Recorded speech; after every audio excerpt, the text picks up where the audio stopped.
There is a place that is spoken about only in whispers. A dark area that spawns the beginnings of urban legends. A place where anything can happen and usually does. During the light of day, it hides just outside of view. But when the sun goes down, spirits, creatures of the night, roam free, and things do go bump in the night. It is in every state and every country, and there is no escaping it, no matter how safe you feel behind your locked doors and latched windows. So we invite you to turn down the lights and turn up your radio while we join Dave Schrader and Tim Dennis, your hosts, on a journey into the darkness on the edge of town. Hello and welcome. It's the beginning of a brand new week, and you're tuned in to the best in paranormal talk radio. This is Beyond the Darkness. I'm your host, Dave Schrader, along with me, Supernatural News correspondent Tim Dennis. Hello, Tim. Hello. How are you, sir? I'm doing all right. Well, that's good. Yeah. Good new week to start off, huh? You feeling better? Everybody's always worried about you. They want to make sure that you're doing better. You're rebounding. I'm getting a little stronger every day. Yeah? Little rocky in you? Well, I hope Hitting not. Stronger. If he's hitting the inside of my Punching stomach, meat now. I'm feeling it. I still have the gut aches, but other than that, I'm okay. All right. Yeah. But you're coming around. Yeah. You're doing all right. Yeah. Well, that's good to know. Yeah.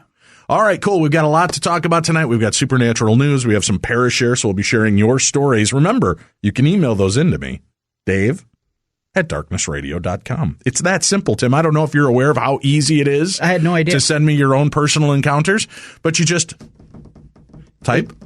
Does that sound like typing to you? No, it sounds like you're hitting the counter, actually. God, you're so picky. Yeah. Anyway, just type to me, Dave@darknessradio.com, and share your real encounters with the paranormal. I do have to laugh because people will pop up on my Facebook or Twitter feeds and they're like, oh, I've had a weird experience. And I say, well, email me, Dave@darknessradio.com.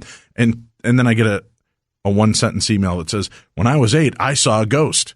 I think they're missing the point on that. Yeah. You know, I mean, great. You emailed me. I appreciate it. And I'll read those very short emails. They're nice little fillers. Yeah. But, you know, feel free to flesh out the story a little. Yeah, get into it a bit. Yeah.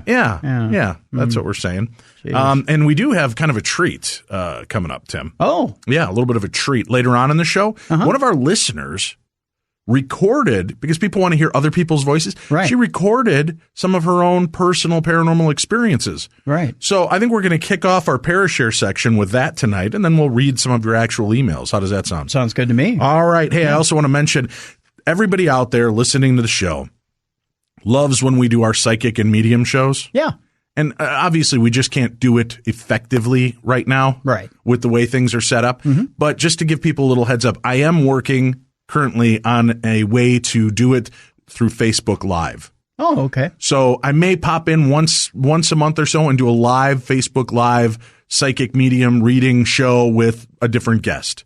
So we're trying to figure out how to make that work. I think we've got most of the bugs ironed out on that, so I'll let you know as we continue. Some of it may be you just ask the questions and I'll have the medium online. We'll answer your questions and go that way. How does that sound? Sounds like a plan. Where shall we begin this week in the world of supernatural news? Well, Dave, we're going to, I believe this is Argentina, is where we're going. Well, don't cry for me. Well, I won't. I'll try not to. I've done a lot of crying this week. I don't know if gas pains are part of this whole deal, but get a heating pad. A heating pad? I'm an old man. I know these things. Well, you just wrap a heating pad around you. Really? It helps. Yeah, it helps. Does it? That's a little paranormal tip from your buddy Darkness Dave. It's a way to exorcise those demons, Tim. We've got a couple of possession stories coming up. Yes, so we that's do. A good little tie-in. See how I did that? I'm kind of a pro when it comes to this. I think the devil lives in my stomach now. All right, where are we going? Argentina, you say? Argentina. A driver claims that a ghost hitchhiker suddenly vanished inside his truck. What? Pedro Perone picked up... Wait. Pedro Perone? Perone. Are you sure that's not Perone? No, like, don't cry for me, Argentina. No, it's Peirona. You were supposed to have been immortal. That's all they wanted. Not much to axe for. Is that how axe for? They say axe. I don't think they have the Argentinian ghetto thing going. All right. Yeah. You notice I fought the urge, Tim, to do our Chicago version. I wanted to give the original flavor. Congratulations. That was my Argentinian, by the way. It's very good. Yeah, Well, it's no Bill Curtis, but it'll do, I guess. Yeah, it's very good. What do Very we good. got? So ghost Pedro, in the car vanishes. Right. Pedro Perrone picked up a young man waiting for a lift on the side of a highway. Minutes later, the man sitting in his passenger seat was gone. Ooh. Poof. A driver has claimed he picked up a hitchhiker who then vanished into thin air. The man says his paranormal passenger left behind just a burnt smell. Probably lit a match after he, and melted shoe marks on his rubber mats. That was it. What? Yeah. What? Yeah. All right. What? Yeah. Okay. Pedro Perrone from, that's his name, from San Jose de la Esquina, Argentina, was driving home on February 26th when he saw a young man hitchhiking on the side of the road. This, according to the Sun, as he often in my car. Doom, doom, doom, doom. See, that song's about fire and driving in a car. Right. I'm just setting the stage for you. Go I ahead. see what you're doing. As he often did on his trips around the province, he pulled over and often offered to give the man a ride. Despite the hitchhiker being a bit shy and reserved, Mr. Perrone said he seemed to be a regular teen, the likes of which he often picked up.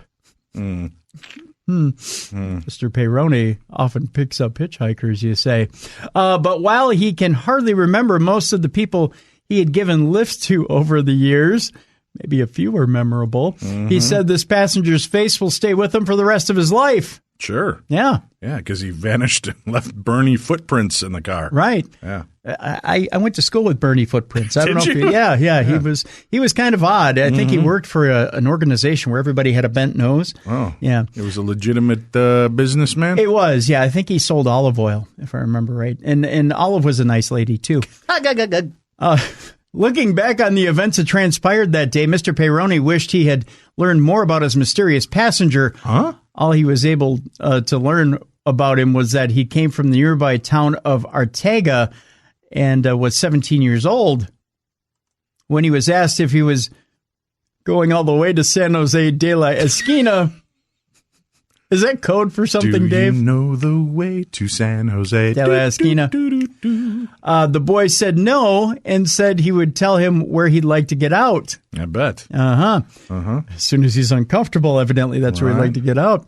Mr. Perrone told the reporters, finally, he asked me to drop him off at the junction with the road leading to the cemetery. And as soon as I got there, I sensed an awful burning smell. Whew, is that you? Sorry. No, it's not me. Sorry. I tend not to burn that way. So he smelled an awful burning smell, huh? Mm-hmm. Uh-oh.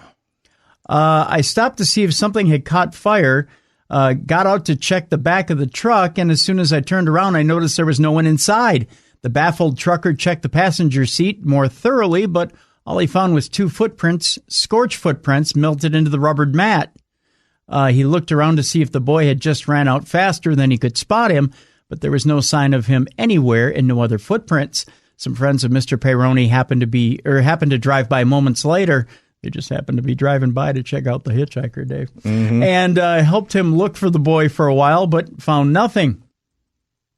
Unable to explain what happened, Mr. Perrone went to the cops and told them the whole spooky story, or told them rather the whole spooky story.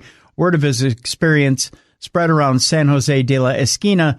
And soon the man was contacted by dozens of TV and radio stations for interviews. Are there dozens there? I think little San Jose Esquina? I think probably between Argentina and maybe some other South American countries. Oh, they you could come think so? Up with dozens. Dozens? Yeah. Mr. Perrone said he did not, or he is not the kind of man to believe in the paranormal, and described himself as a devout Catholic. I'm a little stressed, nervous. I'm not afraid, but I just cannot explain what happened, he said. There you go. That is weird. Curious. First of all, well, maybe things are different in Argentina. Maybe. Isn't there like a lot of beheadings that go on there and like a I don't think they're drug that savage, cartel? Dave. No, like there's like weird drug cartel attacks and things in Argentina. Would you just be picking up people willy and nilly? I think, to be neighborly, sure. Willy and nilly? Yeah. Really? Yeah. No. No? Would you do? Okay, so you're driving along the road right now, right? Yeah. From St. Cloud to, let's say, your home at 314 Tucker Avenue. What? Don't be giving people my address now. We've talked about Well, I'm trying to this. set this up so people understand, where the drive is from here in St. Cloud to 314. Okay, all right. Anyway, so suppose you're driving. Okay. and you see this thumb out. You see this person thumbing a ride home. It's cold here in Minnesota. First of all, the way I take home goes right by the prison here in St. Cloud. So I'm not picking anybody up. Why not? Where's your neighborliness? Well, where's your Minnesota nice? Because they tend to be dressed in the county blues or in stripes. If they're not in stripes or blues, let's say that's just a nice orange jumpsuit or two. Well, then no. Right. Let's just say they're dressed like me in a Batman Minnesota Vikings sweatshirt and jeans. Okay. Thumbing for a ride. It's a cold night. Do you pull over and just give that fellow a ride? It says, just need a ride to Anoka. You got to pass right through Anoka. What's the harm in giving them a ride to Anoka? Would you do that? Because, Dave, maybe they found a change of clothes somewhere. Maybe they killed the guy, took their clothes. See?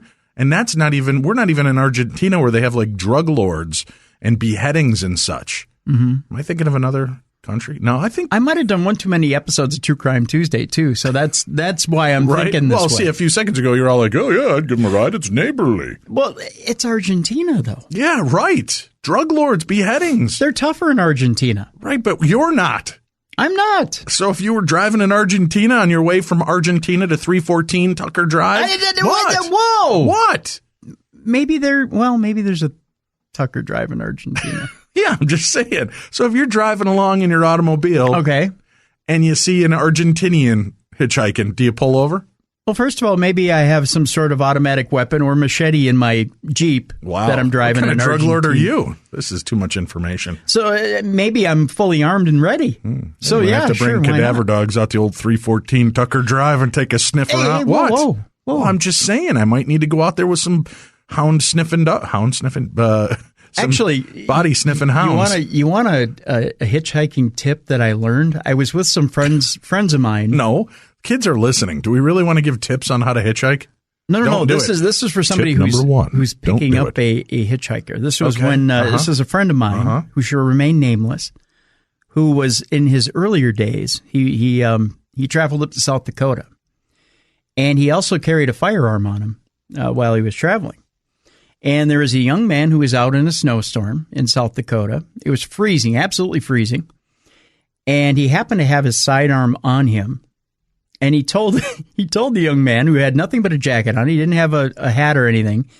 He stopped and he said, "Where are you headed?" And he said, "Well, I'm headed from, let's say, Sioux Falls to 314 Tucker Drive." No, not there. Well, all right. Well, just curious. But he was headed somewhere far away. Let's say 100 miles up the road. This friend of mine, let's call him Steve. Okay. How come I don't know Steve? I'll introduce you sometime. Let's say Steve says to him, "Tell you what, I'll take you the 100 miles up the road. I'll get you safely to where you're going to go. But here's the conditions. I don't know you. You don't know me. You take your jacket, you take it off, you throw it in the back seat, and you put your hands on the dash for the entire 100 yards that we go. Otherwise, 100 yards or 100 miles rather. 100 miles. That's kind of a lazy ass hitchhiker. Where are you going? About 100 yards. I meant 100 miles. So you put your hands on the dash for the entire 100 miles. Sure. Otherwise, the sidearm I have on me comes out, and I'll shoot you right here in the car. Oh, but now you've alerted him to the fact you have a gun. What if he swings at you and he hits you with an epinephrine pin? And he says, "Do we have a deal?" And the guy says, "Absolutely," because it was that cold out, and the guy was going to die if he tried to make the 100 miles. So there you go. I mean, there's your deal if you're going to pick up your hitchhiker. Uncle Dave says, "Don't pick up hitchhikers and don't hitchhike." Yeah, that's what Uber's for. All right. But do you know how much an Uber would cost you for 100 miles? Yeah, it doesn't matter. I mean, we had that story the other week. And you're not freezing to death, so let's get over it. All right, where are we off to next? You brought it up.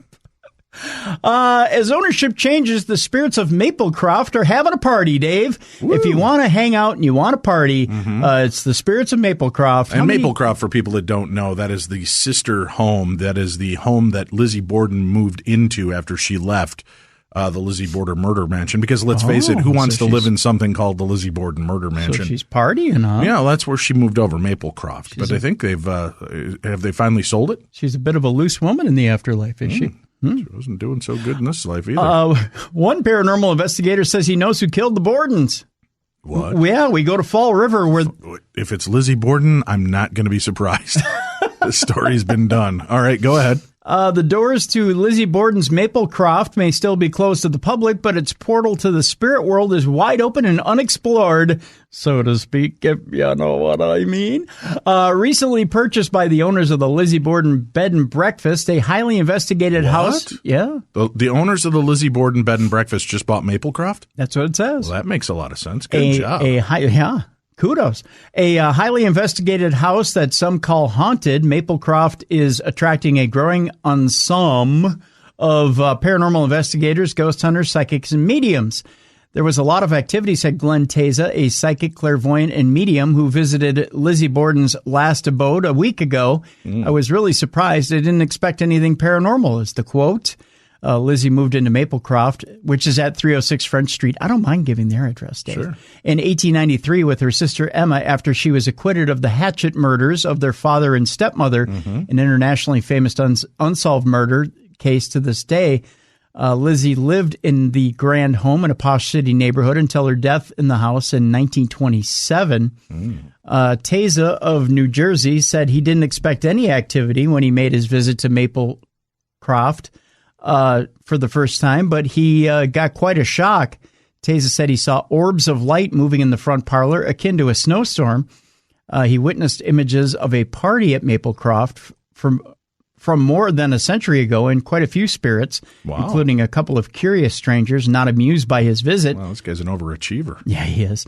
In fact, Teza claims to have seen Lizzie herself. The parlor where Lizzie was waked has been transported back to an Easter-themed soiree, Teza said. It was some sort of charitable event. There were children outside taking part in an Easter egg hunt. Inside, a pianist entertained in the parlor, while others, some of which appeared to be actors and actresses, chatted to one another. Lizzie's 2 dogs were also there. I did see Lizzie in the hallway in a deep purple satin dress, Teza said. She looked like she did when she was acquitted, but not as heavy. She was fairly young. Ooh, look, so she's lost some weight in the afterlife. I guess so. It takes off a couple of pounds. He said Lizzie had striking eyes, a shade of gray that looked almost lavender near her dress, and was wearing little brown glasses. She smiled. It was a very pleasant smile, Teza went on to say. Emma was also at the party, dating the event between 1893 and 1905, the year that Emma moved away from Maplecroft and became estranged from her sister. When Emma saw me, she left the room, Teza said. Emma wasn't a friendly character. Oh, there's a judge right there, Judgy McJudgerton. Upstairs was a small room on the 3rd floor, thought to have been used for seances in Lizzie's time. Teza found 2 more spirits, an older gentleman and a woman, both mediums. The gentleman said he stood up and looked indignant to have been interrupted. That gave me the willies, he said. Boy, this guy hit like the grand slam of paranormal experiences. Yeah, he did, didn't he? So not only went in there, but he got in. He's like at a paranormal Easter party. I guess. Sue Vickery, paranormal investigator and a tour guide at the Lizzie Borden Bed and Breakfast Museum, said she also found some activity at Maplecroft. It's an active house, Vickery said. I wanted to be one of the first to get there. The B&B where the murders occurred has been heavily investigated by local and faraway paranormal experts, as well as those from cable networks like the Travel Channel. Maplecroft will likely become another popular haunt for spirit experts. With a white noise box, Vickery said she spoke to Lizzie, who answered hello and said the name Nance in response to a question about Lizzie's actress friend, Nance O'Neill. Hello! It was like that. It was very old-timey. Hello! I was like, hello, how's it going? Vickery said there was also a man in the house. She used a periscope. Oh, a man. Oh, how scandalous. How are you? She used a periscope as well as in her investigation that lit up when Lizzie was instructed to walk toward it. Vickery said she had never been into the occult until her first day of work at the B&B about 5 years ago when a woman spoke into my ear. When Vickery was featured on an episode of Kindred Spirits last year, she learned that her grandparents and now her dad are spirits that visit her at the B&B, a house that is open to activity due to investigators constantly calling into the spirit world. When Teza was asked if the house was haunted, he said he didn't believe it was haunted, but does host a variety of spirits. He said Lizzie is a spirit who visits Maplecroft and the Lizzie Borden Bed and Breakfast Museum. Spirits, he said, are simply the dead roaming free and that the dead are all capable of this travel. Ghosts are another story. Ghosts are stuck or tied to a place because of some unfinished business, this according to Teza. The Easter party he saw at Maplecroft is an imprint of a scene being played out, one that held a lot of emotion. Teza said spirits can visit those past events, and in the now, it's kind of like you've got two things going on at once. Teza has long been psychic. He said it started when he was about 4 years old, and though he shied away from it for years, it seeped back into his life little by little. He worked professionally for about 32 years, offering readings, consultations, and aids in police investigations. I've embraced it, Teza said. I have a lot of success and a lot of failure. It's not an exact science. Teza, who's been visiting the Lizzie Borden Bed and Breakfast Museum for years, is working on a book about what he's seen and heard, including the murder of Andrew and Abby Borden. He said the first time he visited the B&B some years back, I went into Italian there, he saw and felt immediately in vivid color the blood, the smell, and the emotions. Teza said there was blood everywhere, including in the kitchen, and much more than articles and stories have reported. I saw who did it and why, Teza said. I see and feel everything the victim goes through. It was Lizzie, Teza said. What? Yes. What? Yes, shock of all shocks. Lizzie. Hey, Chief, it seems we've got the story, and it's Lizzie Borden. She did it. Contact the media. We've heard about the Lindbergh baby. Lizzie committed the murder, and Maid Bridget helped her clean the scene, and they did a good job of it. Nice. He went on to say. That's cooperation, Tim. They taught us that on Sesame Street. It was, yeah. Right, cooperation. Yeah, right. If you make a bloody mess, have your helper help you. Right. He said it was a premeditated murder following a lot of stress in the household about finances, and everyone was in on the crime. So this guy's not really going out on much of a stretch, is what I'm hearing. Not, yeah. This is kind of a... Or knew about it, including the sister who was away at the time. Okay. Uncle John Morse was there to mediate, not meditate, because if you can meditate during all that screaming, by gosh, you've got focus. Uncle John Morse was there to mediate between the sisters and their parents. Can you keep it down? I'm trying to center myself. Oh, boy. But no compromises, were reached. Andrew Borden burned his will. The next day, Lizzie decided to take care of things herself. Lizzie got lucky, Teza said. Boy, did she ever. Show off. Those 40 whacks evidently all landed. He said there was Allegedly. Allegedly. There's still the possibility that they just fell on that axe themselves repeatedly, Tim. True, yeah. I mean, people are just clumsy. You would think after the first 32 times you fell on it, you'd be a little woozy. Well, no, yeah, then you're even more apt to continue falling on it, right? You're losing blood. You're all dizzy and such. Well, yeah. He said there was still a little blood on her that was missed by police. That, according to Teza, talking about Lizzie.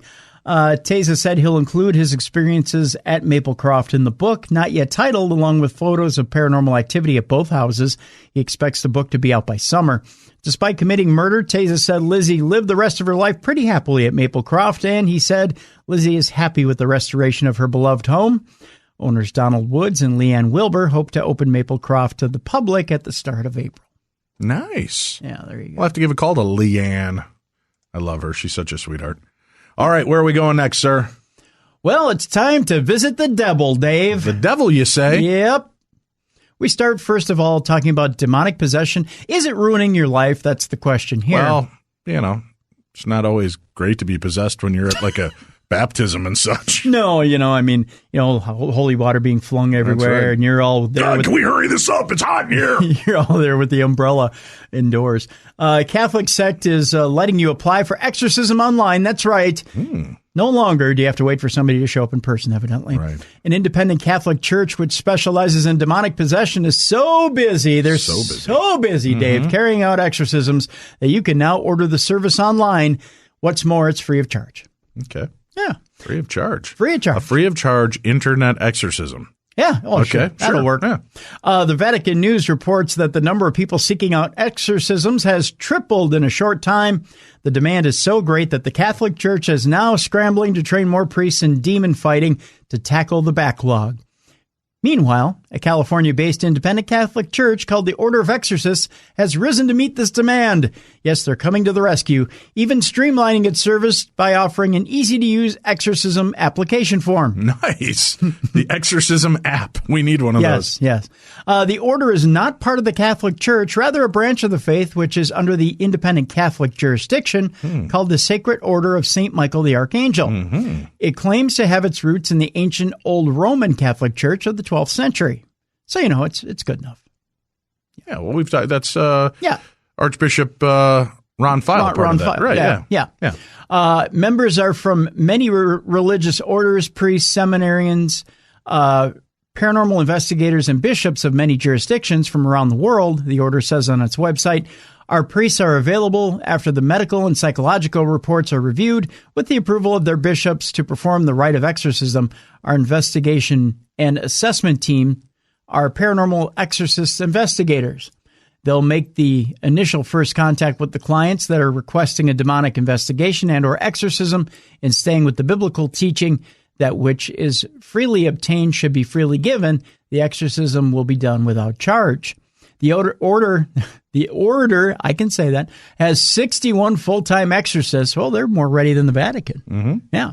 And and regularly carries out exorcisms across the world. It has a checklist that people can use to identify signs of demonic possession. Here are the signs, Dave.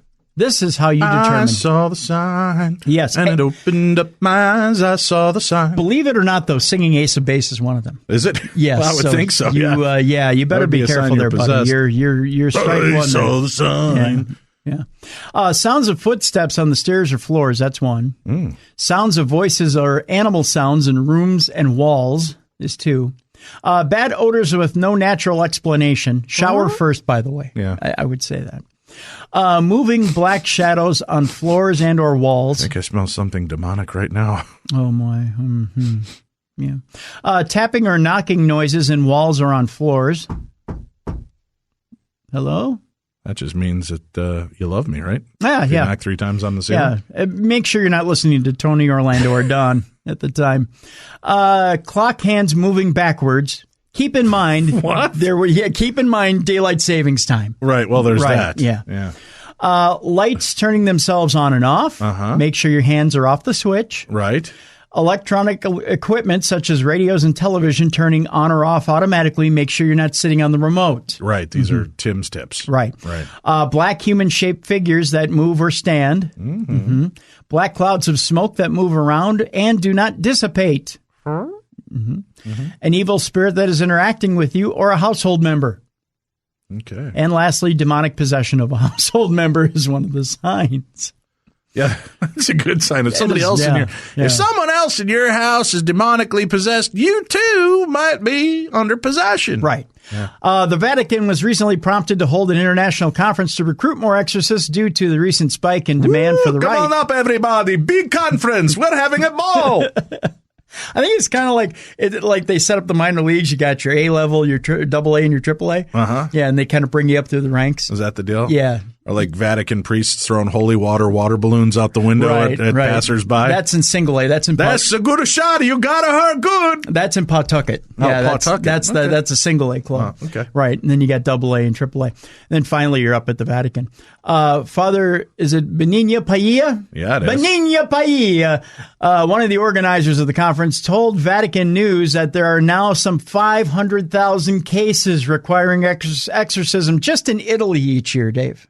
Really? Yeah. Just in Italy? There's some sinners there. Oh. The priest cited the growing popularity of fortune tellers as the reason for the rise in demonic possession. It's those evil fortune tellers. It's the dirty cards, Dave. Is it? Yeah. If they wouldn't play poker with them, I'm just saying. Wow. Yeah.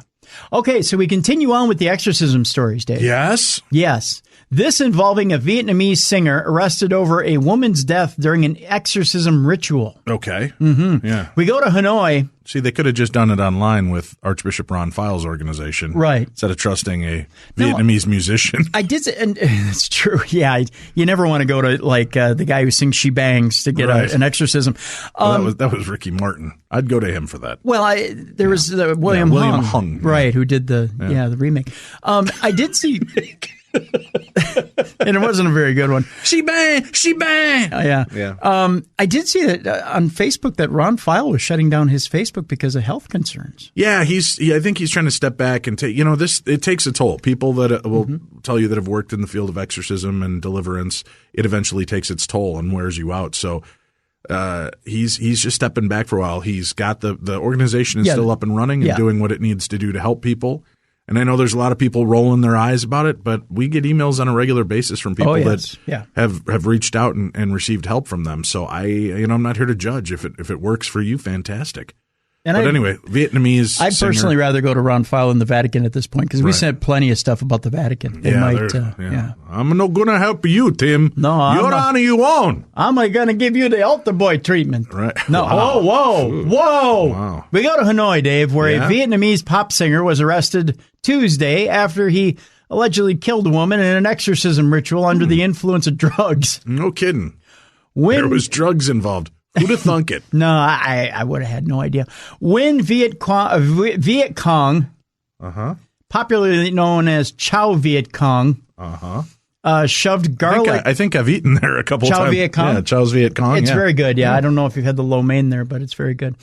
Shoved garlic cloves into the woman's mouth until she died from suffocation. Yikes. She's not a vampire there, Chow. No. Reported local daily, I believe it's Twee Tray News. Pardon me? I don't know. I don't get that one at the house. Yeah. The 40-year-old singer met the woman at a house party in Ba Dinh district on Monday, where together with other friends, they consumed narcotics over the night. That's always a good way to start the exorcism, Dave. Start with a little heroin, do it up with a speedball. And then get down your follow-up tips to hitchhiking. Yeah. Boy, you're full of good news this week. And then banish the devil after you've had a few speedballs. Chase the dragon and then get rid of him. According to the report, Kong started having hallucinations at around 8 a.m. That'll happen after you've been partying all night, and was convinced that the woman was possessed by an evil spirit. After buying a large amount of fresh garlic, because you want to start with the fresh garlic, both Kong and the woman scattered garlic around the house and started putting the cloves into their mouths. You might get the munchies after all that drugging all night, Kung then held the woman down and shoved one garlic clove after another down her throat until she died from suffocation, according to the report. Also, according to police, their friends tried to intervene but had been incapacitated by the influence of drugs. An autopsy found a total of, get this, Dave, 33 garlic cloves. Wow, now you have something to go for that Guinness Book of World Records, Tim. Let's do it. I might want a little spaghetti with it. A little bit spaghetti? I'm just saying. That's going to be harder to shove more cloves in your mouth, though, if you got balls in there of meat. Hey, no. What?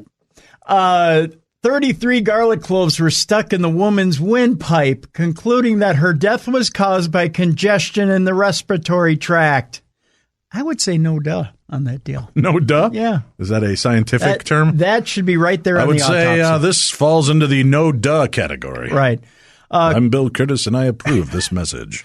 Kung is in detention for Kung. Okay. Yeah. Is in detention for a further probe. Just a detention? Yeah. Hey, young man, you're going to detention for suffocating people with garlic cloves. First of all, I have a question for you. Sure. All right. So you're just laying around after your big Vietnamese boy band concert, and you're doing some of the drugs, right? Right. How many guys just carry like a bag full of garlic cloves? Right?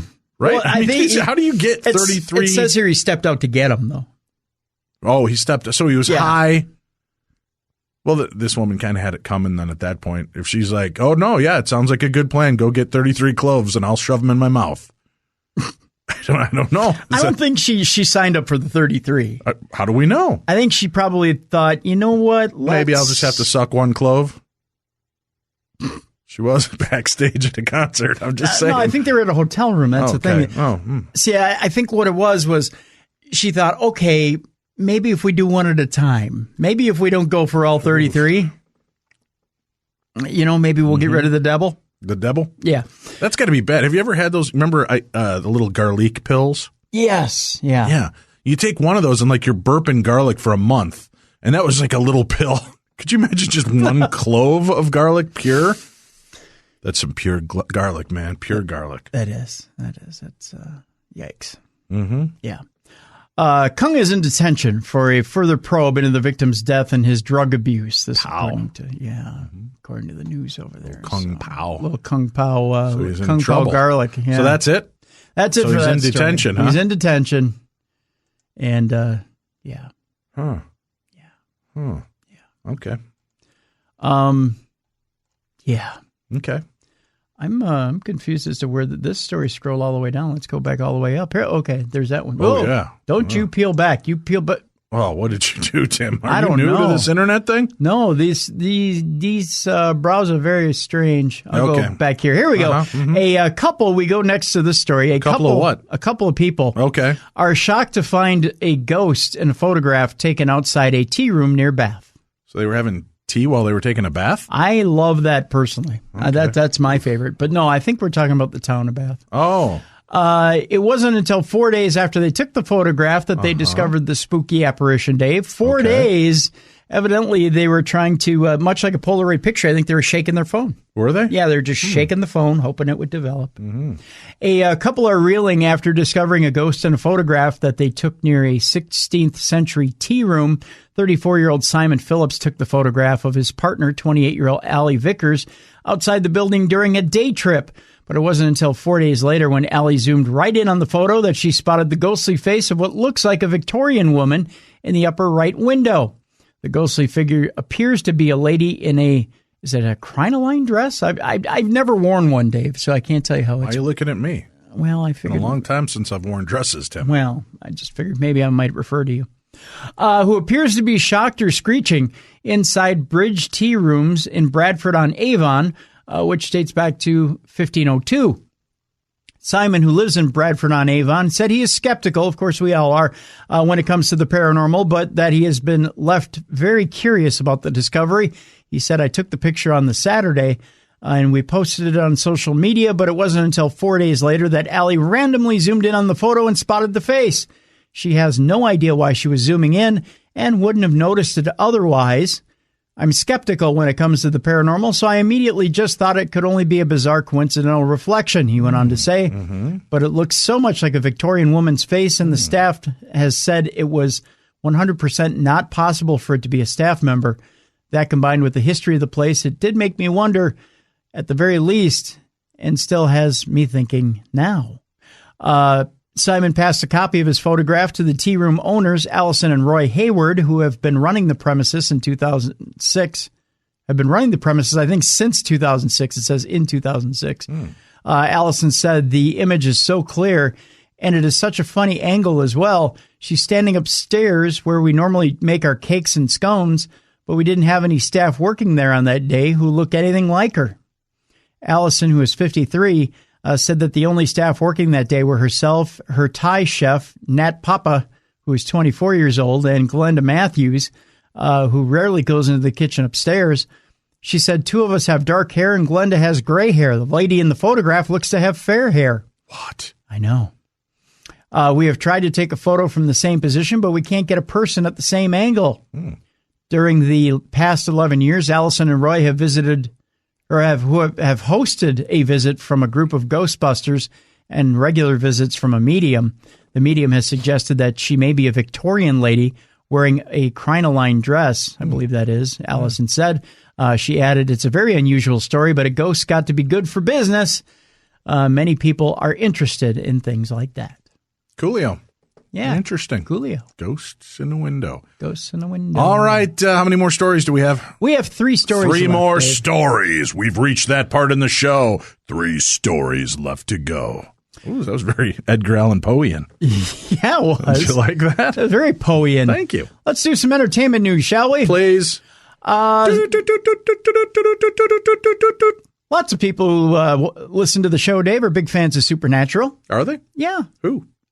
That one person, and then there's that other person. My daughter loves Supernatural. You know, I liked it when it started. It just, I don't know why I fell out of it, to be honest with you. I thought it was a fun show. I don't know. 13 seasons I think they're into right now. I found out a good friend of mine, and he's been a guest on our show before, when you were, one of the days that you were off, Travis Thorpe, he recently got into Supernatural, which I kind of... Is he liking it? He's loving it. So is this the Jump the Shark episode of Supernatural? I think it may be, Dave. Although I got to tell you, this may be the first show I've watched in 10 years, this episode. Yeah? Yeah, because this does, have you seen the commercial for it? No. It looks funny. So I'll check it out. But go ahead. I'll let you read it here. Sam and Dean are going to meet the famous Great Dane, Dave. Scooby-Doo. Okay. in an upcoming episode of Supernatural. I think you're right. I think it's Jump the Shark.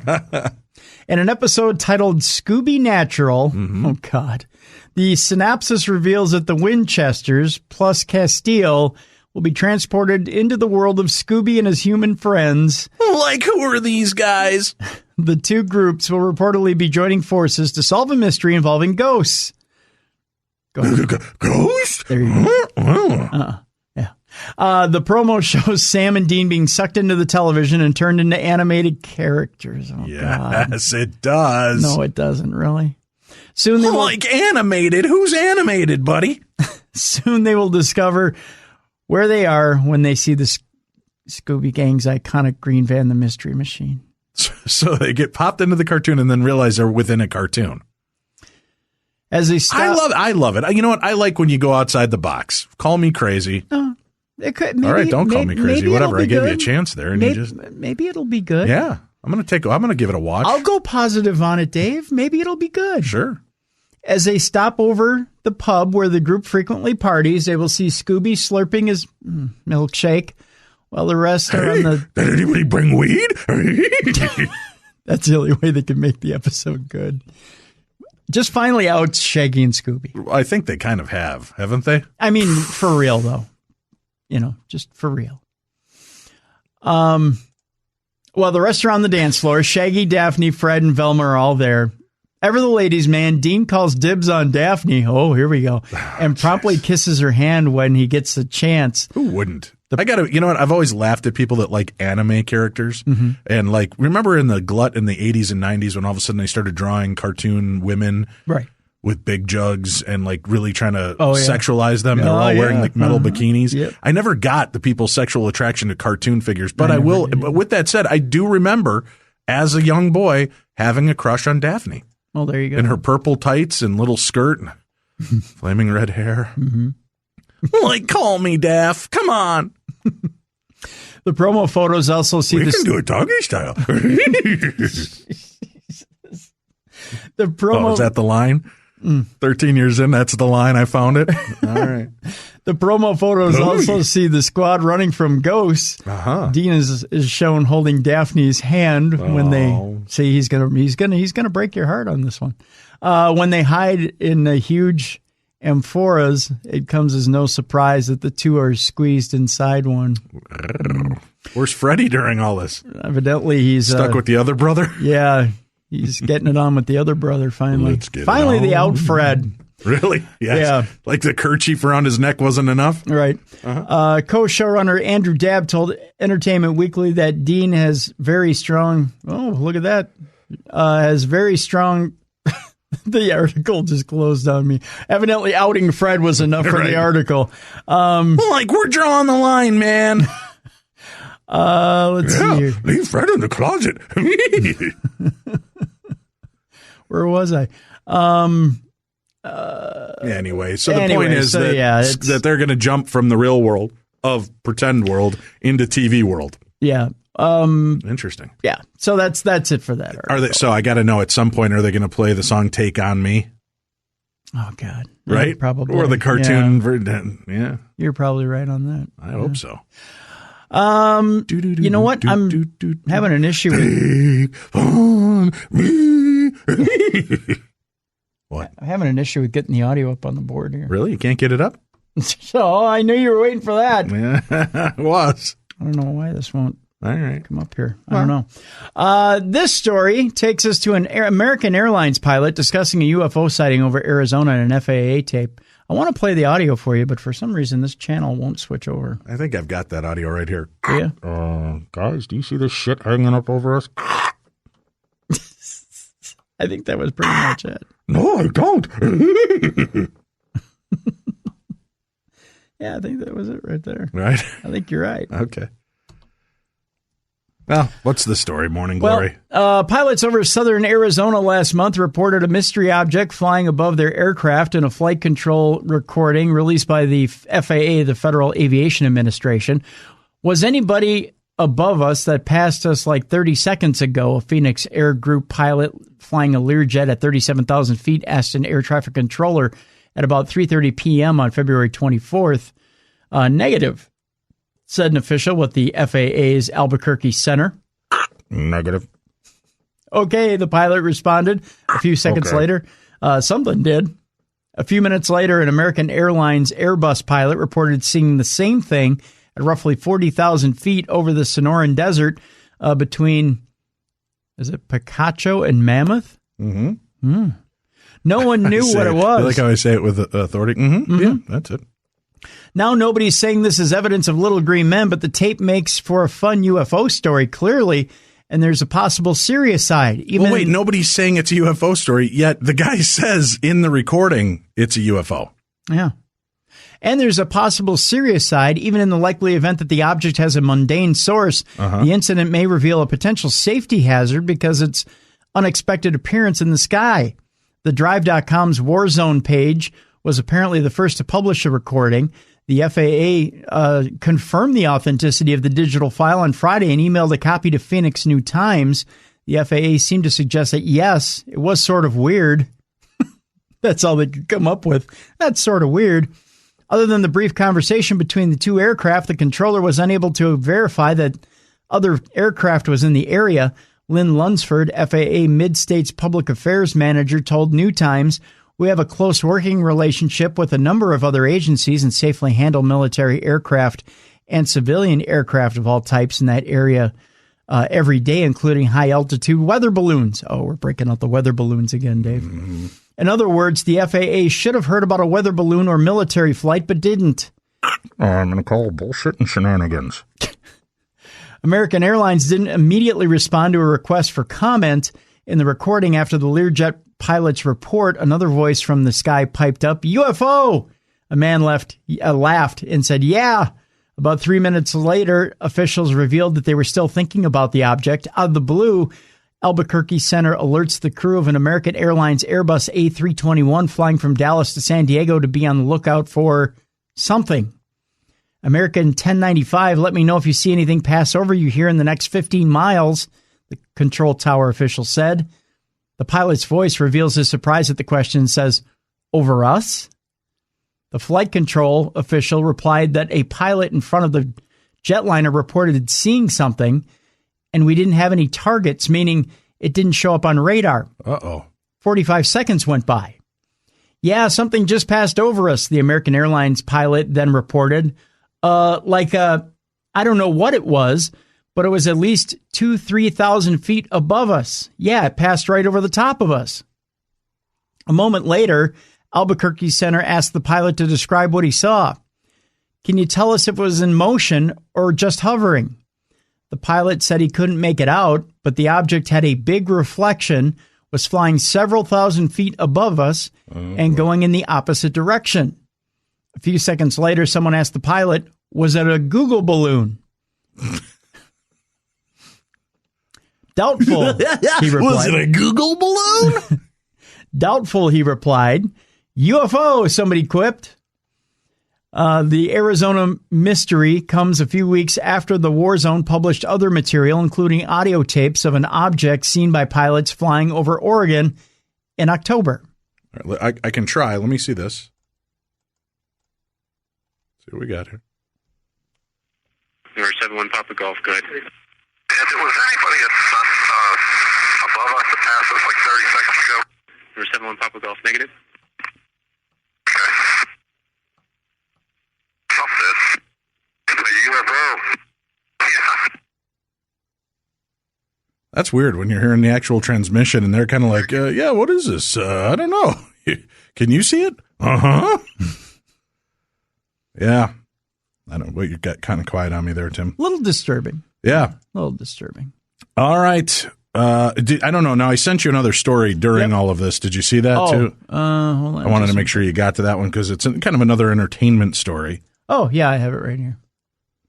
You want me to read this one first or go to I have one other one about your favorite conference? We'll wrap up with the conference, but okay. I just thought this one was kind of weird. All right. Well, we go back to entertainment where Lisa Bonet says that Bill Cosby had sinister shadow energy. Well, he had some roofies too, Dave. I don't know if you know that. Sinister. Yeah. Is that the name of the drug? Yeah. I think sinister shadow energy was also code for roofies. The former Cosby Show star isn't surprised by allegations against her TV dad, according to this article. I don't need to say I told you so, Lisa Bonet told Net-a-Porter. I just leave all that to karma and justice and what will be. The interview was published Friday and marks the first time that the one-time Cosby Show star has spoken publicly about the allegations against her TV dad. E! News reports that there was no knowledge on my part about his specific actions, this according to Lisa, but there was just energy, Bonet said, and that type of sinister shadow energy cannot be concealed. That's the finish of the quote. Cosby has been accused of drugging and sexually assaulting over 60 women, USA Today is reporting. Bonet tells interviewer Sanjeev Bhattacharya that if she knew anything about specific incidents, she would have already come forward. The truth will set you free, she says. Bonet was 16 when she started playing Denise Huxtable on The Cosby Show, and her relationship with Cosby soon grew strained. Not only would she show up late for filming, but the two butted heads over her personal life. Cosby opposed her doing a nude sex scene in the movie Angel Heart and appearing topless in a magazine. Her pregnancy and engagement to Lenny Kravitz was also an issue. Cosby eventually fired Bonet over creative differences. The legendary comedian is now facing a retrial on some of the allegations against him. Bonet's Cosby Show co-stars Malcolm Jamal Warner and Felicia Rashad have come to Cosby's defense. So all right. So she thinks it's some kind of sinister, shadowy energy, though. Right. That's what she's saying. Yeah. Yep. This next story, in an ironic twist, Tim. I waited for last for this one. Right. A call has gone out around the world, which is very ironic, about this next conference. I want to be there. I really do. I just want to be there and watch this unfold. I'm interested. And I know a lot of listeners are going to send me, "You're a moron" letters, but I would love to be at this thing. Yeah, exactly. Well, here's the deal, Dave. The Flat Earth International Conference is coming to Edmonton. That's right. Conference founder Robbie Davidson, who is from Edmonton, believes no one can fall off the edge of the earth because it's encircled in ice, Dave. It's encircled in ice. In ice now? I thought it was a big glass dome. We were like in a giant petri dish. There's been a few different things. Okay. I don't know. Mm-hmm. An influential flat earther will defy 2,000 years of science by bringing a conference to his hometown of Edmonton in August. Tickets went on sale Thursday for the Flat Earth International Conference, founded by Robbie Davidson. It's slated for August 9th and 10th at West Edmonton Mall. You know the nice thing about a conference in Edmonton in August? It's nice and cool up there. Yeah, it is. Yeah, it'd be nice to go up there. I'm like many people that have come to this topic where at first it was ridiculous. I laughed at it. I thought it was probably the most ridiculous thing I've ever heard, Davidson told Metro. When I took the time to start looking into it, though, I didn't laugh much longer. To be clear, thanks to techniques like looking at the shapes of shadows in different locations at the same time, scientists have been pretty certain for thousands of years that the Earth is round. Davidson, who is also a creationist, launched the world's first Flat Earth Conference in Raleigh, North Carolina last year. Evidently, it was too warm there, though, Dave. And sold out months in advance. He expects similar interest in Edmonton. He believes there is no hard scientific proof that the Earth is a sphere circling around the sun, saying, why don't we have a 24/7 live stream of the spinning Earth from space? Well, that one's kind of obvious. Right. Surely they could put it on the moon. Mm-hmm. They could put all these advertisers. They could market it. It would become the NAS. I'm just saying, this isn't his quote. It's mine. It could become the NASCAR of astronomy. Just big labels on the moon? Yeah, big labels on the moon, yeah. The moon is brought to you by Kool-Aid. Oh, yeah. Bush Beer. Davidson claims he is not anti-science, but believes scientists looking for real truth are shut out and muzzled. Of the 8 speakers scheduled to appear at the Edmonton conference, several are outspoken on numerous conspiracy theories and none are scientists. There's a shock. Davidson's belief is that the Arctic encircles the entire flat Earth, so no one could fall off the edge of the Earth, Dave, because they would freeze before they made it that far. Think of a dinner plate, and in the center of it, you've got the North Pole, and on the other end of that plate, you've got Antarctica. So there's no possible way that you could fall off the thing, he said. Yeah. While Davidson does... What if I got a good running start? I think you could do it. Should I try? Until I splat against the glass? I say get yourself 12 hardy sled dogs in a sled and just take a good run at it. Mush! Well, apparently I'm being pulled by a irritable Yorkie. Or a Chihuahua, one or the other, yeah. While Davidson does not have scientific expertise to counter the prevailing facts, it is Christianity that seems to drive his belief that our world is flat and is the center of the universe. Davidson says there are no atheists in the flat earth community, Dave. There are no atheists in foxholes either. Yeah. Okay. So he believes God has domed us? Yes, God did the dome, evidently. Okay. He didn't do the Metrodome, I know that. No. Once you make Earth just another planet like everything else, it loses its significance. It also loses its value based on the fact that it's just a random accident exploded through the universe, he said. For me, the biggest reason would be a spiritual front, that basically they're truly trying to hide the intelligent designer behind the design. He said his group has invited scientific luminaries like Neil deGrasse Tyson to debates, and he feels the scientific community is shirking their requests. Do you think it's because Tyson feels like he'd go in and spend 30 seconds, drop the mic, and it's like, why go for that? Yeah, that and you got to pay him. Oh, yeah. Well, there's that. But he said scientists won't be able to avoid flat earthers much longer, as the movement spiked in 2015 and is picking up steam, especially in South Korea, Russia, and Canada. I will say that is when our show aired, 2015. We talked. I don't want to take full responsibility, but we're kind of an important part of that movement. You are true. We are the bowel of that movement, if you will. True that. We are the flatulence that escaped from the bowels of the flat Earth movement. Yep. Yeah. We have a crazy audience here in Canada, he said. You said it. We didn't. Stephen Johnston, chair of the Earth and Atmospheric Science at the University of Alberta, said there's no point to engaging with flat earthers. These people have a belief system. They clearly are impermeable to observation and science, Johnston said. It's like creationism. There is no debate, actually. Science. Psh, just black magic and hoodoo, if you ask me. They think the Earth's flat, despite the fact that we've known since, we knew the circumference of the spherical Earth in 200 BC. The conference will be held at Fantasyland Hotel's banquet space. 2-day passes are going for $200. It's actually kind of affordable if you look at it. Yeah.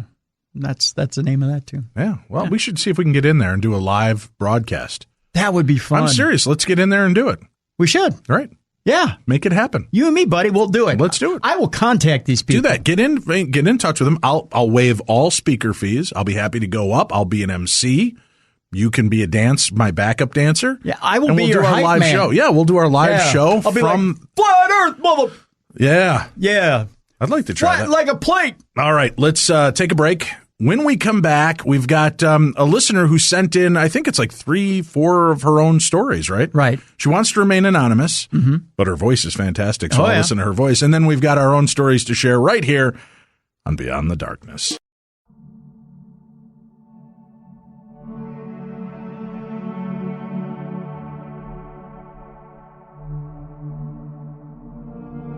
Beyond the Darkness.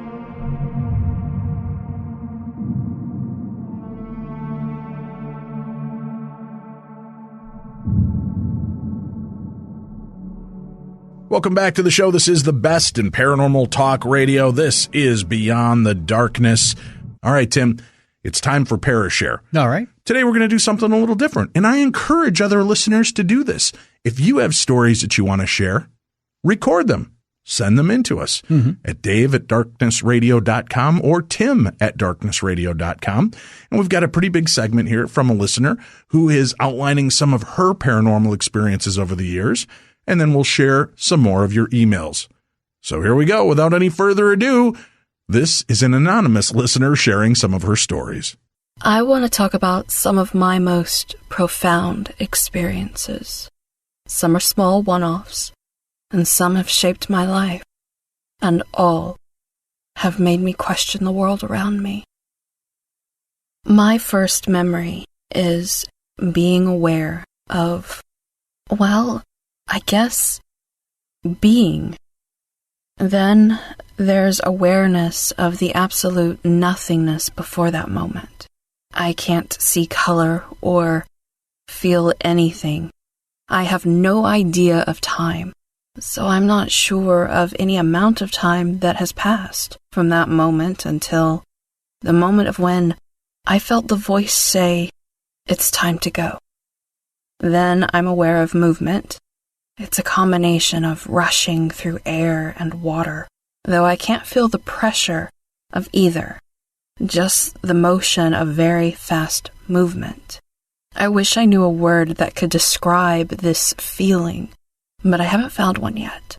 Even now, when I remember this, I really don't think of it in words, just feelings. So I'm not sure if I'm explaining it in a way that's relatable or understandable. The voice that spoke to me is with me throughout this whole experience. But it's not in any physical form, it's more of an essence. This has been with me for as long as I can remember, this memory. So I'm just putting it out there as unusual. At around age 6, I think this next unusual occurrence only happened for a year, because I only remember going to the school that I was enrolled in for that one school year. And the report cards that I found put me in another school for the next year. But anyway, in the backyard of our house, we have a very old swing set. And when I say old, I mean old. It's not aluminum, and I don't think it's steel, although it might be. It looks and feels like an old, pitted cast iron pan.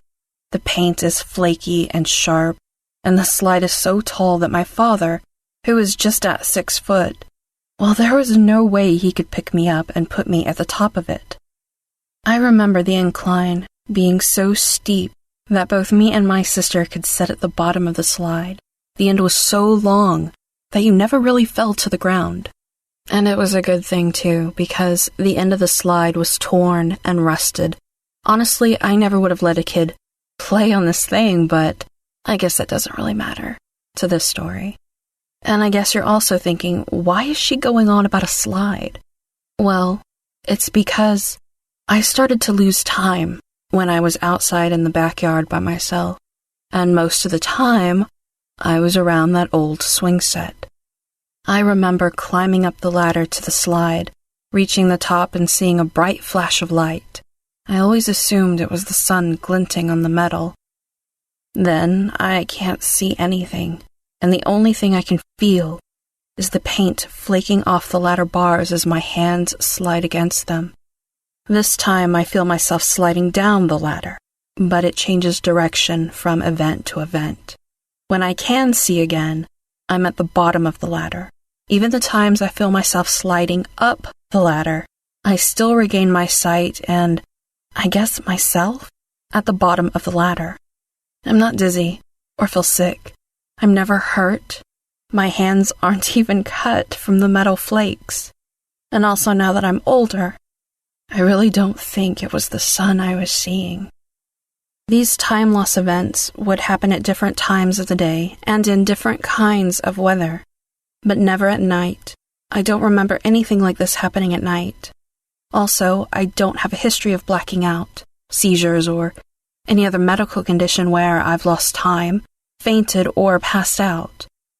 In fact, I've only fainted once in my life, and it was 2 years ago, so no history of that except, well, this year of weirdness.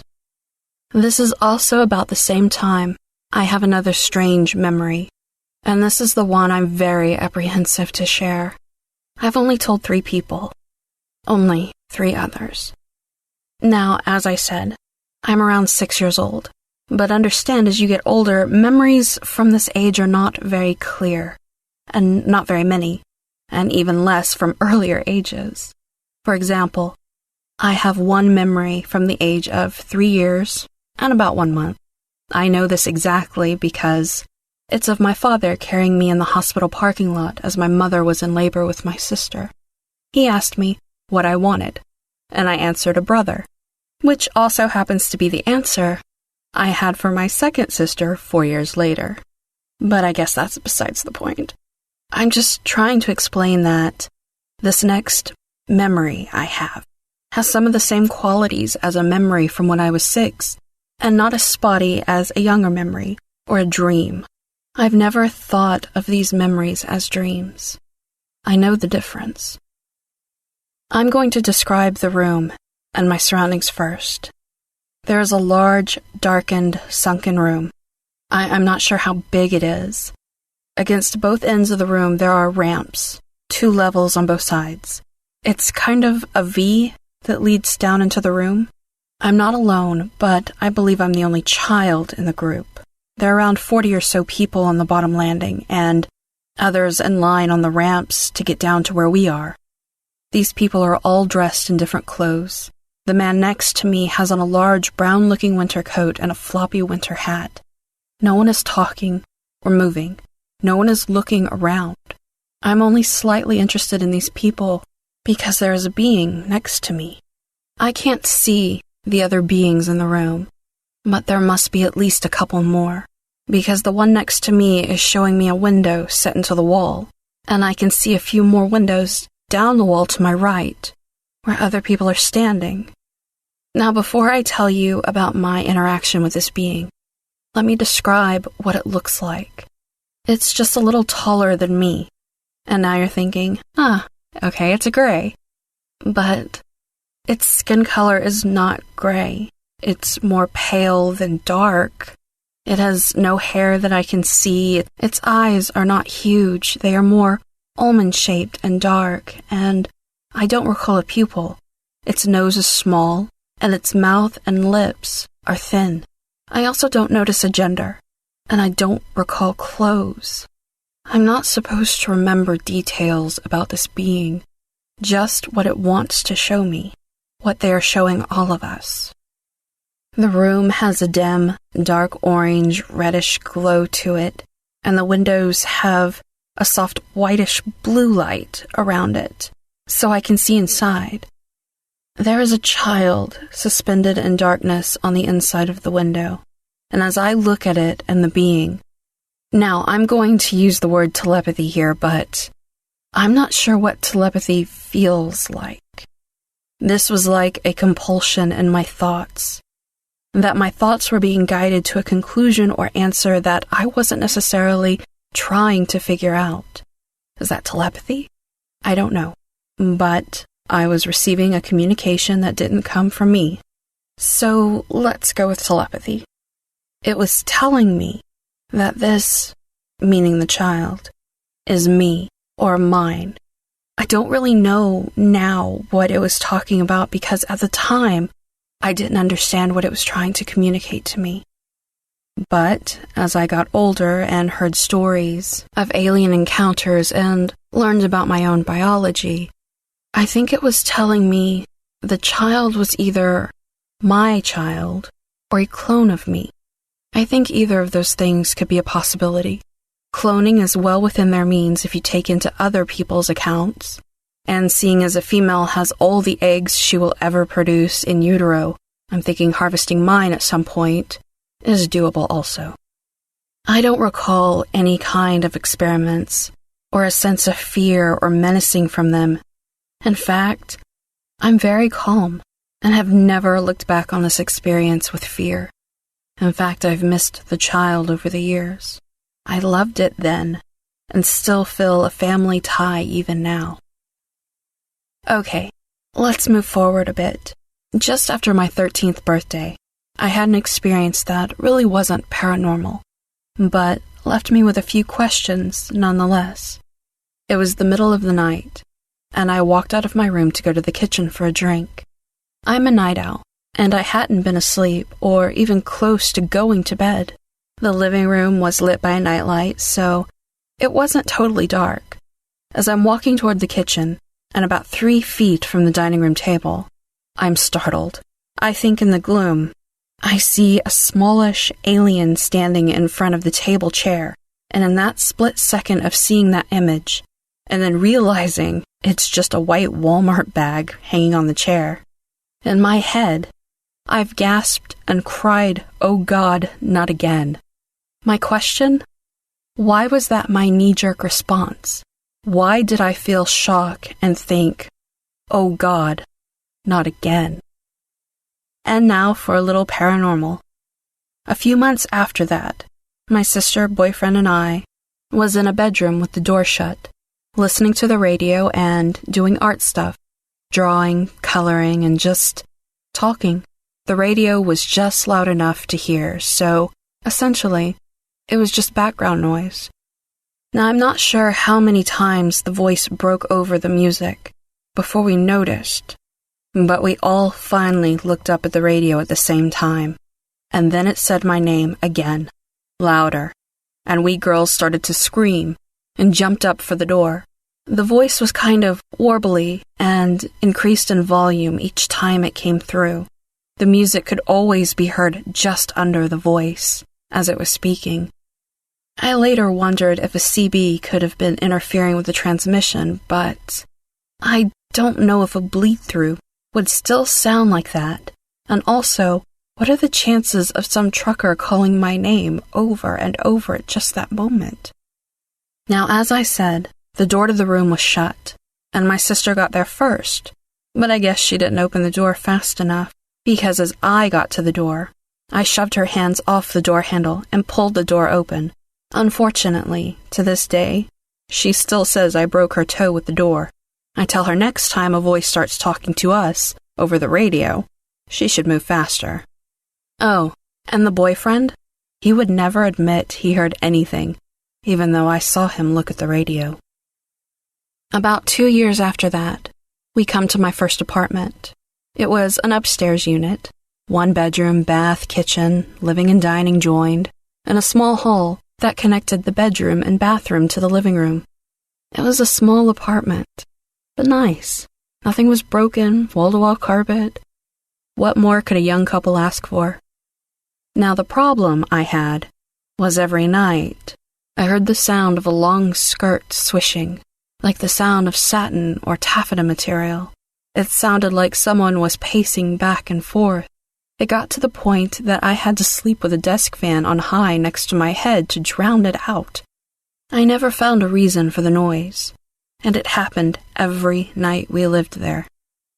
During this same year, my boyfriend and I were driving down I-44 between Tulsa and a little town called Pryor.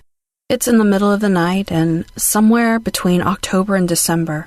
A very clear night, and a good thing because there are no streetlights down the highway. But the stars and the moon are enough to see by.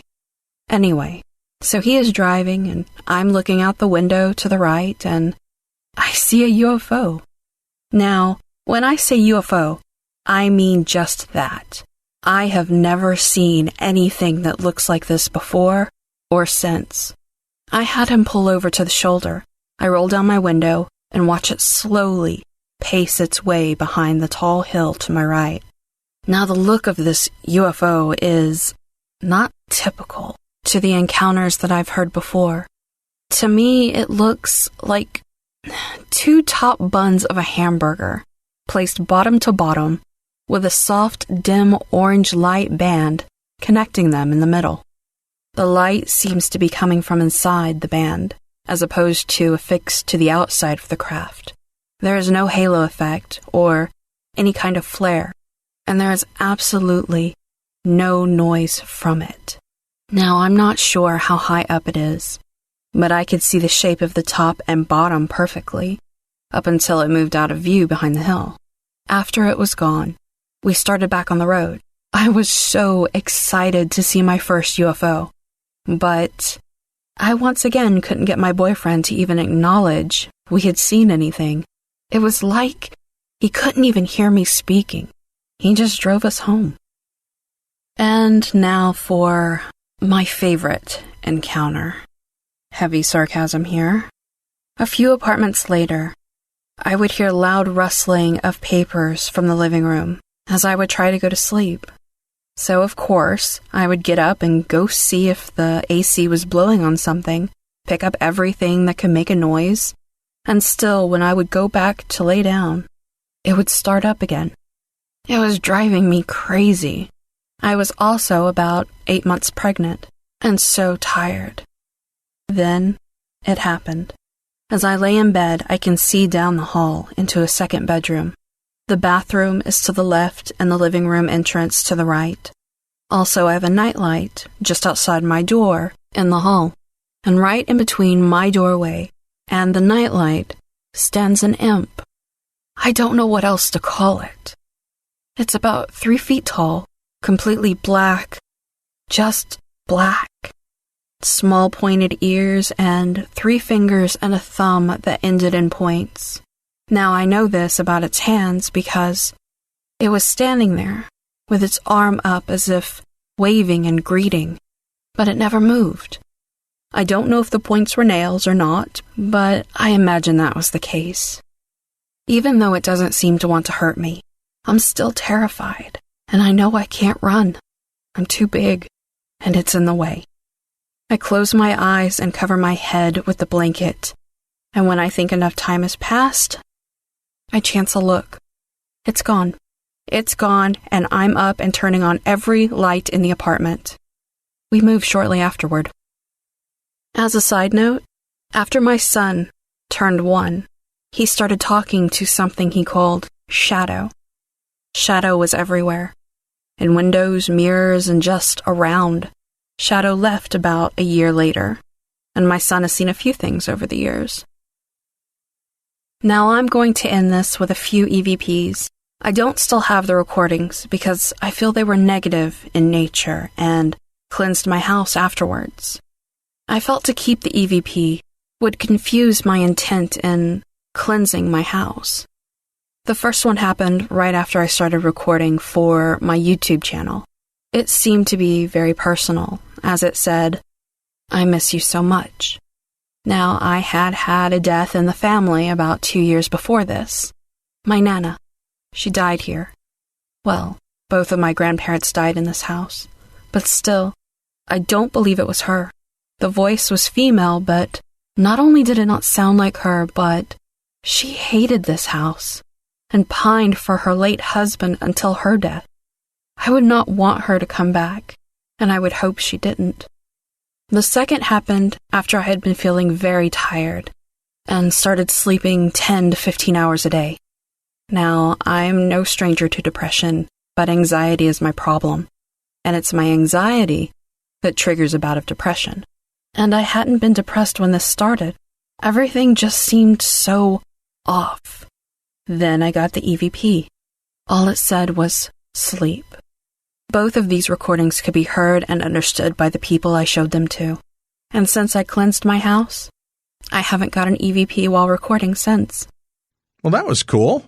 Yeah, very much so. Very cool. Yeah. We appreciate that. Thank you very much. Nice big segment of the show, Phil, too. You got to appreciate that, Tim. Most definitely. Right. Yeah. That's just like 15 to 20 minutes I don't have to read. So I'm all about that. Here's some of the stories that have been mailed in, Tim. All right. We don't have a whole lot of time, but I'll mention a couple of these stories. Sure. All right. Mm-hmm. This first email comes in, says, I just want to start by saying that I love your show, and my dumbass likes to listen to it at night when I'm home alone. No. So I have a few short stories about a few paranormal experiences I've had. In high school, I had a good friend, we'll call him Jeff, who was quite eccentric. During my junior year, we had gotten to be really close. One night, I had one friend over who was dating Jeff, and all three of us were talking on the phone. Jeff told us that back in 5th grade, he had made a deal with a demon to share his body so he could have a friend, and that demon was still with him today. We were discussing the contents of one of his recurring nightmares when I got a massive chill down my back and an image of a tall, dark silhouette with these piercing bronze eyes reaching out towards me. Without mentioning it to Jeff or his girlfriend, I interrupted Jeff and asked him to describe what his demon friend looked like. He explained exactly what I saw in my head. And to this day, I still haven't forgotten that image. Holy crap. Could you date a guy? Well, I'm not going to judge you today. Could you date a guy who told you that he's employed a demon to be his friend? No. Hey, I just didn't want to be alone, so I invited a demon into my body. Is that okay with you, honey? Are we cool with this? Boy, and you think my wife doesn't like some of my friends. I'm just saying. What? What? Huh? No. What? I'm just saying, how would you like to be the one with the demon, buddy? Hey, can you make me a sandwich while you're out there? Right? He's always so demanding. All right, the second story. Around the same time as the first story happened, some strange things were happening around my house. I've always been pretty perceptive, and I trust my gut instinct a lot. There was an uneasy feeling I got whenever I would go near the basement, and it forced me to stay away from the basement at all costs. The same time that I was afraid to go near the basement, things in my room would move on their own. I had a picture that my grandfather brought back from Japan during his service over there. The picture frame had these little rubber stoppers on the back to stop it from sliding along the wall. Because of these stoppers, it took quite a push to move the frame if it was flush against the wall. As I was sitting next to it, it began to swing back and forth on the hook. It swung 3 times and then abruptly stopped. I ignored it, as I do most things, and carried on with my day. A week later, in the same room, the bifold door of the closet closed completely, even though there was a shirt in front of it. I tried to recreate it, tried to debunk it, but I couldn't. It took some strength to move the door with the shirt getting caught in the door. It was now that I started to get concerned. It wasn't long after that when a plaque. Wait, it wasn't long after that when a plaque. Okay, see, words is hard, Tim. This one was gifted to me by my late grandfather for his time at UAW, swung on its nail and abruptly stopped. It was solid oak with 37 silver dollars laminated to it. It was fairly heavy and, once again, difficult to move. Now, I'm officially freaked out, and I decided to face the fear and go down into the basement. The main room had a light with a chain. When I had made it down there, the chain began to move in a similar cadence to a clock. It went on for what felt like eternity before I got too freaked out and I ran upstairs. Several years had passed since the last unexplained thing that happened to me when I started to see a shadow person. It was always out of the corner of my eye, and it always was accompanied by a feeling of fear or anger. My boyfriend at that time was trying to take a photo of one of the cats when I wasn't home, and he caught the image of what looked like a tall man made out of simple smoke standing in front of the door. After I had seen that photo, I spent nearly every weekend smoke cleansing the apartment, trying to get rid of it. Eventually, it did go away, but I'm afraid it will come back, so I haven't stopped smoke cleansing the apartment at least once a month. Yeah, is that what we're doing when we hang out in your basement watching movies? We're smoke cleansing it? Absolutely, yeah. Well, you know, there's evil spirits down there in that basement, Dave. Yeah, there is. Yeah. Well, good thing we're getting rid of them. Yep. We're just doing what we have to do, Tim. Sometimes we have to smoke cleanse that thing for 7 8, hours. 7, somewhere in there. I lost track of numbers, Dave. Does that make me a bad guy? No. All right, Tammy writes in. Tammy's one that posted on one of the websites and said she had a paranormal encounter. I said, well, email it in to me. Right. Here it is, Tim. Okay. Our little house was apparently built on an old Indian burial ground, but we didn't know it until I had the experience. I'd gone to bed one night, and as I was laying there, I felt odd somehow. I looked up toward the ceiling, and there, right in front of me, was an Indian girl. Her hair in 2 braids, beaded headband, and her arms were crossed with her hand up by her shoulders. I believe she was holding a small bouquet of wildflowers in one hand. I only saw her once. No one else in the house ever saw anything.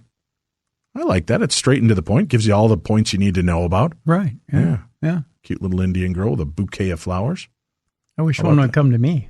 Really? Yeah. I can arrange that. Can you? All right. I think we have time for 2 more, you think? Sure. Okay. Yeah. Hey, Dave. Wow. Huh. Yeah. Interesting. I don't see any other name on here. Let me see. Nope, just Dave. Sorry. Yeah, I that's all right. emailed you with a Parashare 2 weeks ago, and at the end, I hinted at having more to share, but that I was saving them. Well, you read it and asked for more, so you shall receive. This story is something that happened to my mother around 1997. It happened in a house that my uncle owns, so I will give you some info on that house first. It was built in the 1920s, and over the years has had additions put on it. It is constructed within about a half mile of the site of a battle between Native Indians and U.S. soldiers in the mid-1800s. My uncle froze my computer. My uncle has actually dug up human bones in the backyard. My grandfather bought the house about 25 years ago. The previous owner had killed himself in it, although I'm not sure how. Now, on to my mother's experience. My mother used to drive from Texas to Stuart, Florida quite often and usually drove straight through, although on this occasion decided to stop and stay the night at my uncle's house. She went inside and immediately felt a strong presence in her home. She said it felt like someone or something did not want her in that house and that it was a very strong feeling. But there was no one in the house. It was completely empty. She grabbed her stuff and continued down to Stuart as she wanted to get out of the house as quickly as possible. What's interesting is that, to my knowledge, neither my grandfather or uncle or anyone else had ever felt or seen anything in that house, and neither has my mother. What was it the previous owner, words again are very hard, Tim, who killed himself wanting her out of the house, or an Indian wanting her out of his burial site? Neither me or my mother will probably ever know for sure. Thanks again for taking the time to read this, and have a wonderful day. That comes from William in St. Augustine, Florida. Still no mention of Tim. Yeah, hi, William. How you doing, William? I'm over here. Yeah. I'm over here, William. Is it just me, Tim? Or like if you got a house from your grandpa and started digging in the yard and found bones, would your first thought be, oh, crap, grandpa was a serial killer? I might think that, yeah. Right? Yeah. We've done too many True Crime Tuesdays. Yeah. All right, we'll finish up with this one. It'll make you happy, Tim. Hello, Dave and Tim. Hi. First and foremost, I want to say that I am beyond thrilled that Tim is doing better and that you read my stories. Now, here are some of the other oddities that have happened in my life. The first story takes place many years ago, back when I was around the age of 13. To set up the story, I'd need to explain the setting a bit. There are train tracks that run through our town parallel to the Potomac River, and on the other side of the tracks, it's mostly woods. Now, for as long as I've been alive, the locals have always rode four-wheelers and dirt bikes in these woods, so there are lots of trails to ride on as a kid. Before I got my four-wheeler, I would ride my bicycle on these trails. Now, there's only one way to get on those trails, and that is to ride your bike through a pretty large tunnel that goes beneath the tracks. That's where the story starts. It was a warm summer day, and my friend and myself were riding on our bicycles. We rode through the tunnel and made our way to the head of the trails. We stopped to try to figure out which trail we wanted to ride on, and that's where it happened. As we stood there, we both heard a large growl coming from a bush directly behind us. Tim, there's nothing scarier than a bush that growls. You're telling me. We turn and we see the bush shaking. It didn't take us very long to hightail it out of there. We rode back through the tunnel and didn't look back. I thought generally when the bush was shaking, you were doing something right. Right. Well, especially when you've come out of the tunnel, right? Right. I'm still not certain what was actually there. I've always thought the growls sounded like a large cat, like a bobcat or a cougar. Yes, they do. So it was a shaken bush of a cougar, huh? They shouldn't be anywhere near us. Maybe it was Bigfoot, and it was getting it on. Bigfoot in the bush. I've seen that movie, by the way. What's that old saying? A Bigfoot in the bush is worth two in the hand or something? I don't know. My next story is almost a sequel to the last one. I hate sequels, Tim. They're just never as good as the first. Right, yeah. This takes place a few years after the growling bush. I'm older now, about 16, and I have a four-wheeler now, so with my four-wheeler, I can travel much further than I previously could. I make my way through the network of trails and crossing part of the river to 3 small tunnels that go back under the tracks and open up to a small field. I should note, however, I'm not in the middle of the woods at this point. I'm basically a rock's throw from the main road. As I sit there just looking at the foot of the mountain that's right in front of me, I see a movement. At first, I figured it was a deer, but what I saw was no deer. That's no moon, Tim. I see what I can only describe as a black panther. I love that movie, by the way. At least that's what it looked like. I watched it as it effortlessly climbed the mountain. I'm not sure if it noticed me because it never looked at me. And I was close enough that it had to have known I was there. To my knowledge, we don't have black panthers in West Virginia. Maybe a lost mountain lion with a tan. I think it's plausible to say that whatever I saw that day could have been the same thing that I heard in the bushes years before. Or, of course, it was still Bigfoot getting it on. Well, hopefully you two enjoy these stories. I have a few more I'll write up when I get a chance. Thanks for all you guys do. And that comes to us from Derek. Well, thank you, Derek. We appreciate that. And thank you all for sharing your stories. Remember, if you have your own stories to share, you can record them and send them in an MP3 format to tim@darknessradio.com. or dave@darknessradio.com. We may highlight them on an upcoming episode. So that's what's going on with that. And we've got, I got to remind you, if you have not yet signed on for True Crime Tuesday. What the hell is wrong with you people? What do I need to do? Yeah. I've begged. I've cajoled. Yeah. Don't make me send an angry growling bush to your front door. Would you? If that's what it takes to get people to tune in, Tim, I'm not opposed to it. I'll take one. An angry growling bush? Yeah. Really? Yeah. Sounds kind of intriguing. We're going to keep that. Oh. Yeah. All right. It just seems like that'd be a problem eventually. Well, maybe. I don't know. I could be wrong. Hey, we do have Lost Girls, The Search for the Long Island Serial Killer. Oh. This is a creepy-ass case that may be stemming from the 80s all the way through the 2013s and possibly beyond. The story is really chilling. We're going to be covering that on True Crime Tuesday tomorrow. Plus, we've got some dumb crimes, stupid criminals. You can subscribe simply by going to darknessradio.com. Click on the True Crime Tuesday banner, and you'll be able to subscribe right there. $5 a month. Do it. Stop waiting. Stop hesitating. You're going to piss away $5 a month on stupid stuff. Why not give it to your old buddies, Dave and Tim? Yeah. Helps us so we can continue to do this show and True Crime Tuesday. Plus, you get our show now Monday, Wednesday, and Friday, brand new episodes, and you get True Crime Tuesday every Tuesday. And when you subscribe to True Crime Tuesday, you get the True Crime Tuesday episodes brand new on Tuesday, but you can listen to all of the old archives of the show as well. So that gives you, I think we're at, how many episodes did you say? Like 46 episodes now? 46, yep. 46 47 episodes. This Tuesday. Almost 2 hours each one. Yeah. So that's a lot of time. That's damn near like 1 trillion hours, Tim. It is. If I kick off my shoe and count it right. Yeah. That's a lot of great true crime stories, so you can check them out. So your $5 doesn't just get you a brand new episode every month or every week. It gets you all the archives as well. So go sign up for it. darknessradio.com. Click on that True Crime Tuesday banner, sign up, and become part of our True Crime Tuesday family. We want to get up over 2,000 members in the next couple of months. We need your help to do that, and it's a long way, again, to help us with this show and the production costs for this show and True Crime Tuesday. All right, we will have a special airing this week on Tuesday and Thursday of a couple old classic episodes. Mm-hmm. And we'll let you hear those. But Monday, Wednesday, Fridays, you'll always get brand new episodes of the best in paranormal talk radio. For that guy, I'm this guy. You've been listening to that show. This is Beyond the Darkness.